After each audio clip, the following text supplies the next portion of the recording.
Hey everyone, welcome back to Factspire. Today we're diving into one of the most incredible stories in history, how a poor boy born with next to nothing went on to create Rolls-Royce, a name that's become synonymous with luxury, power, and prestige.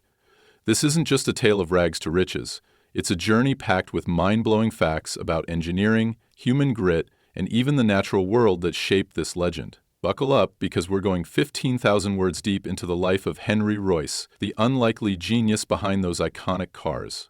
Trust me, you're not going to want to click away. This is a story that'll keep you hooked from start to finish. Let's set the scene. Picture a tiny village called Alwalton near Peterborough, England. It's 1863, and a boy named Frederick Henry Royce is born into a family scraping by on the edge of survival. His dad, James, runs a flour mill, but it's a failing business, leased from the church no less. By the time Henry's just 9, the mill's gone bust, his father's dead, and the family's forced to move to London. This isn't a Hollywood movie with a silver lining waiting around the corner. Henry's out on the streets, selling newspapers and delivering telegrams to put food on the table.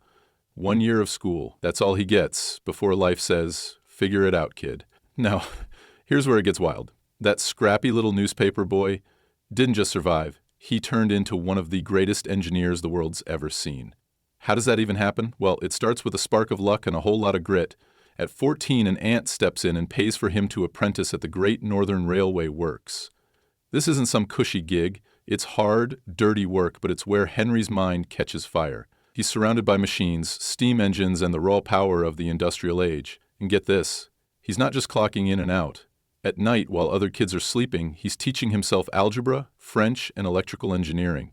This is a kid who could barely read a few years earlier, and now he's devouring textbooks by candlelight. Let's pause for a second and talk about the psychology behind that. There's this concept called intrinsic motivation, when you're driven by something inside you, not money or fame, but a burning need to understand, to create, to master something. That's Henry Royce in a nutshell. Studies show people like him, who face early hardship, often develop this insane focus. It's like the universe handed him nothing, so he decided to build everything himself. And trust me, that mindset's going to carry him a long way. Fast forward a bit, and Henry's in his early 20s. He's landed a job at the Electric Light and Power Company, tinkering with dynamos and motors. But he's not content just fixing stuff. He wants to make it better. So he teams up with a buddy, Ernest Claremont, and they start a little business in Manchester. They're building electrical components, doorbells, dynamos, things that sound basic now, but were cutting edge back then. Here's a fun fact. Henry patents an improvement to the bayonet light bulb, the kind where the base clicks into the socket. That design? Still in use today over a century later. Think about that next time you twist in a bulb. This poor boy's fingerprints are literally in your house. Now let's zoom out and connect this to science for a minute. Electricity was the internet of the late 19th century. Total game changer. Scientists like Michael Faraday had figured out how to generate it decades earlier, but it was guys like Henry, the hands-on tinkerers, who turned those ideas into stuff people could actually use. It's this mix of theory and grit that's about to set the stage for something huge. Because Henry's not done dreaming. By 1901, his business, Royce Limited, is doing all right. Enough that he can afford a car, not a fancy one, mind you, but a second-hand French de Decauville. It's a 2-cylinder clunker, and Henry hates it. Not because it's old, but because it's sloppy. The engineering's off. Gears grind, parts wear out too fast. This is where his brain kicks into overdrive. He's not the type to shrug and say, good enough. No, he's the type to tear it apart and rebuild it better. And that's exactly what he does. By 1903, he's designed his own petrol engine from scratch, and in 1904, he rolls out his first car, the Royce 10 horsepower. 2 cylinders, 10 horsepower, nothing flashy, but it's smooth, reliable, and built like a tank. Here's where history takes a turn. A guy named Henry Edmonds, one of Royce's shareholders, owns one of these cars and can't stop bragging about it. He's friends with this posh car dealer in London named Charles Rolls. Yeah, that Charles Rolls. Rolls is the opposite of Henry, born, rich, educated at Eton and Cambridge, a total aristocrat. But he's got this passion for speed and machines, and he's tired of selling imported cars that break down half the time. Edmonds sets up a meeting at the Midland Hotel in Manchester on May 4th, 1904. Picture it. The scruffy, self-taught engineer from the streets sitting across from the polished gentleman who's raced cars at 83 miles an hour. They shouldn't click, but they do. Charles takes one look at the Royce 10 and knows it's special. It's not about power, it's about precision. The way the engine hums, the way the parts fit together, he's so impressed that by December 23, 1904, they strike a deal. Charles will sell every car Henry can make, and they'll all carry a new name: Rolls-Royce. This is the birth of a legend, folks, and it's not even the wildest part yet. Let's talk technology for a sec. That first Rolls-Royce 10 wasn't just a car, it was a statement. Henry obsessed over every detail. The crankshaft had 3 bearings instead of 2, which made it smoother than anything else on the road. The camshafts, twin design, overhead valves, stuff that sounds nerdy but meant the engine ran like a dream. Compare that to nature for a moment. Think about a cheetah, the fastest land animal, clocking 60 miles an hour. Its body's built for efficiency. Muscles, bones, all working in sync. Henry's cars were the cheetahs of the road. Every piece engineered to perfection. By 1906, Rolls-Royce Limited is official and they need a factory. Henry's got big ideas, so they pick Derby, a city that offers cheap electricity and key for powering machines. He designs the place himself down to the last brick, and production kicks off in 1908. Their first big hit? The Silver Ghost, a 6-cylinder beast launched in 1907.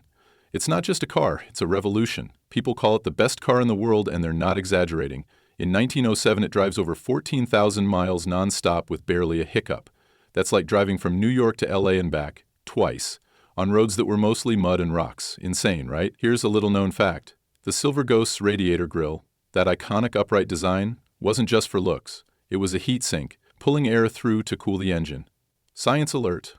Heat dissipation's a big deal in engineering. Too much heat and metal warps, parts fail. Henry knew that and he nailed it. That grille becomes the face of Rolls-Royce, a symbol of quality you can spot a mile away. But let's not get ahead of ourselves. Back up to 1904, when Charles and Henry team up. Charles brings the money and the sales hustle. Henry brings the brains. It's a perfect combo, but it's not all smooth sailing. Charles is a daredevil. He's into flying, which is brand new and crazy dangerous. In 1910, he becomes the first Brit to fly non-stop across the English Channel and back.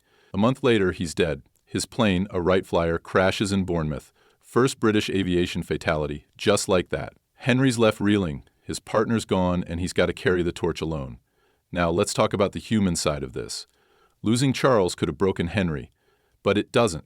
Psychologists call this resilience, the ability to bounce back from trauma. Studies show it's tied to purpose. Henry's purpose? Making things perfect. He throws himself into work, but his health's already shaky. He's never eaten right, always skipping meals to tinker longer.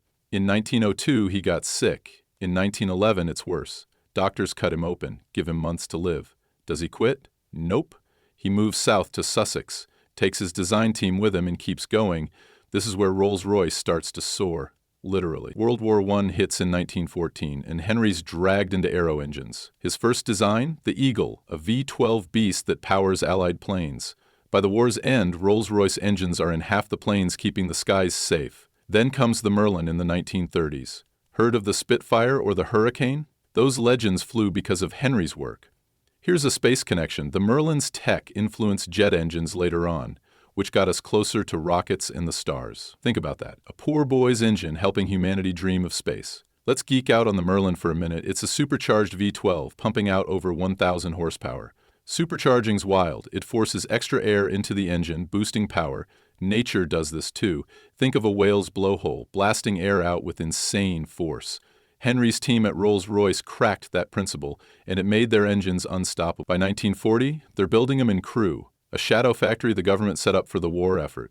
But Henry's not just about war machines. Back in the 1920s, he's pushing boundaries on land and sea too. Rolls-Royce engines power seaplanes that smash speed records, like the Supermarine S-6B, hitting nearly 400 miles an hour in 1931.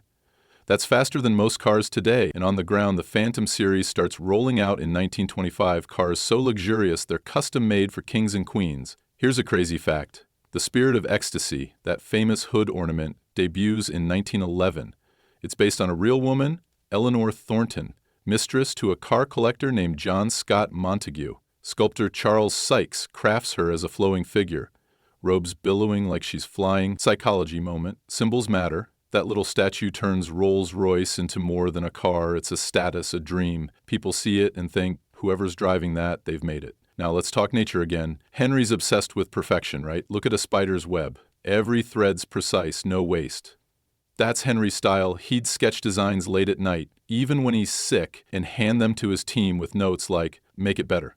In 1933, the night before he dies, he's in bed, too weak to move, but he grabs an envelope and draws an adjustable shock absorber, hands it to his nurse, says, "Get this to the boys in Derby." Next morning, he's gone, age 70. That sketch? It's the last gift from a genius who never stopped. Rolls-Royce keeps evolving after Henry. The RB211 jet engine in the 1960s nearly bankrupts them. Cost overruns pushed them into nationalization in 1971, but it's a hit eventually, powering jumbo jets. Today, they're into electric cars. The Spectre, launched in 2023, is silent luxury, echoing Henry's love for smooth engineering. And space? They're working on micronuclear reactors for lunar bases.